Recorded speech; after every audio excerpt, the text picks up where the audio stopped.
ಬಿಸ್ಲೇರಿ ಖಾಲಿ bottle road ಮೇಲೆ ಯಾರೋ ಬಿಸಾಕ್ ಹೋಗಿದ್ರು.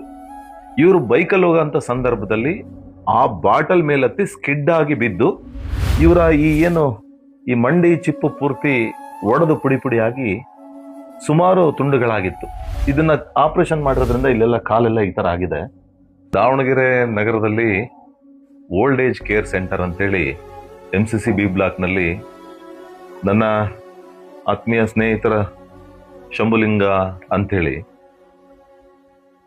ಇವರು ಮೊನ್ನೆ ದಿವಸ ಒಂದು ಬೈಕಲ್ಲಿ ಸ್ಕಿಡ್ ಆಗಿ ಬಿದ್ದಿರ್ತಕ್ಕಂಥದ್ದು. ನಾನು ಇದನ್ನ ಯಾಕೆ ಈ ಒಂದು ಸಂದೇಶವನ್ನ ನಾನು ಜನರಿಗೆ ಹೇಳಕ್ ಬಯಸ್ತೀನಿ ಅಂತಂದ್ರೆ, ನರೇಂದ್ರ ಮೋದಿಜಿ ಅವರು ಸ್ವಚ್ಛ ಭಾರತ್ ಅಂತೇಳಿ ಏನು ಘೋಷಣೆ ಮಾಡಿದ್ರು, ಅದು ಏನಕ್ಕೋಸ್ಕರ ಮಾಡಿದ್ರು, ಯಾತಕ್ಕೋಸ್ಕರ ಮಾಡಿದ್ರು ಅಂತೇಳಿ ಇವರ ಆಕ್ಸಿಡೆಂಟ್ ಆಗಿರೋದನ್ನ ಕೇಳಿದ್ರೆ ನಮಗೆಲ್ಲ ಬಹಳ ನೋವಾಗುತ್ತೆ. ಇವರು ಇದೇ ದಾವಣಗೆರೆಯ ಆವರಗೆರೆ ರಸ್ತೆನಲ್ಲಿ ಬೈಕಲ್ಲಿ ಹೋಗೋಂಥ ಸಂದರ್ಭದಲ್ಲಿ ಈ ನೀರು ಕುಡದ ಖಾಲಿ ಬಾಟ್ಲ್, ಬಿಸ್ಲೇರಿ ಖಾಲಿ ಬಾಟಲ್ ರೋಡ್ ಮೇಲೆ ಯಾರೋ ಬಿಸಾಕ್ ಹೋಗಿದ್ರು. ಇವರು ಬೈಕಲ್ಲಿ ಹೋಗೋಂಥ ಸಂದರ್ಭದಲ್ಲಿ ಆ ಬಾಟಲ್ ಮೇಲತ್ತಿ ಸ್ಕಿಡ್ ಆಗಿ ಬಿದ್ದು ಇವರ ಈ ಮಂಡಿ ಚಿಪ್ಪು ಪೂರ್ತಿ ಒಡೆದು ಪುಡಿ ಪುಡಿಯಾಗಿ ಸುಮಾರು ತುಂಡುಗಳಾಗಿತ್ತು. ಇದನ್ನ ಆಪರೇಷನ್ ಮಾಡಿರೋದ್ರಿಂದ ಇಲ್ಲೆಲ್ಲ ಕಾಲೆಲ್ಲ ಈ ತರ ಆಗಿದೆ. ಆಮೇಲೆ ಇವರ ಫೇಸಲ್ಲಿ ಇಲ್ಲಿಯ ಮೂಳೆ ಇಲ್ಲಿ ಬಂದಿದೆ, ಬಿದ್ದು ಆಕ್ಸಿಡೆಂಟ್ ಆಗಿ. ಹೆಲ್ಮೆಟ್ ಹಾಕಿದ್ರು ಸಹಿತ ಈ ತರ ನೋವಾಗಿದೆ.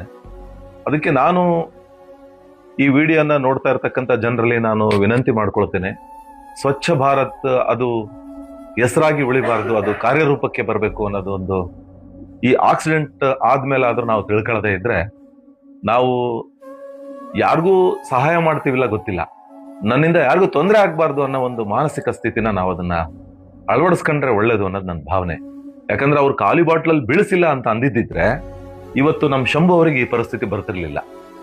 ಇವರಿಗೆ ತಂದೆ ಇಲ್ಲ, ತಾಯಿ ಇಲ್ಲ, ಇಲ್ಲಿರ್ತಕ್ಕಂಥ ಏನ್ ಜೊತೆಲಿರ್ತಕ್ಕಂಥ ಸ್ನೇಹಿತರುಗಳು ಎಲ್ಲರೂ ಸಹ ಇವ್ರು ಯಾರು ಅಂತಾನೆ ಗೊತ್ತಿಲ್ಲ, ಆದ್ರೂ ಇವ್ರಿಗೆ ಇಷ್ಟೆಲ್ಲ ಸಹಕಾರ ಮಾಡ್ತಿದಾರೆ ಅಂತ ತಿಳಿದು ಇವರೆಲ್ಲರೂ ಕೂಡ ಇನ್ನ ಮುಂದಿನ ಇವರ ಆರೋಗ್ಯದ ಚೇತರಿಕೆಗೆ ಏನೇ ಖರ್ಚು ವೆಚ್ಚಗಳು ಬಂದ್ರು ನಾವೆಲ್ಲ ಇದೀವಿ ಅಂತೇಳಿ ಇವತ್ತು ಅವ್ರ ಕೈಲಾದ ಒಂದು ಸಹಾಯ ಮಾಡಿ ಕೊಟ್ಟು ಹೋಗ್ಲಿಕ್ಕೆ ಬಂದಿದ್ದಾರೆ.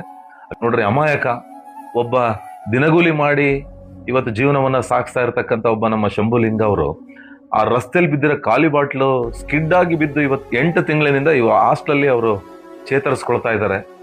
ಇವತ್ತು ಇವರು ಸ್ನೇಹಿತರುಗಳಿಲ್ಲ ಅಂದಿದ್ರೆ ಇವ್ರ ಪರಿಸ್ಥಿತಿ ಏನಾಗ್ತಿತ್ತು. ಹಾಗಾಗಿ ನಾನು ಕೈ ಮುಗಿದು ಕೇಳ್ತೀನಿ ಸಾರ್ವಜನಿಕರಲ್ಲಿ, ಸ್ವಲ್ಪ ಸ್ವಚ್ಛತೆಯನ್ನ ಕಾಪಾಡೋಣ.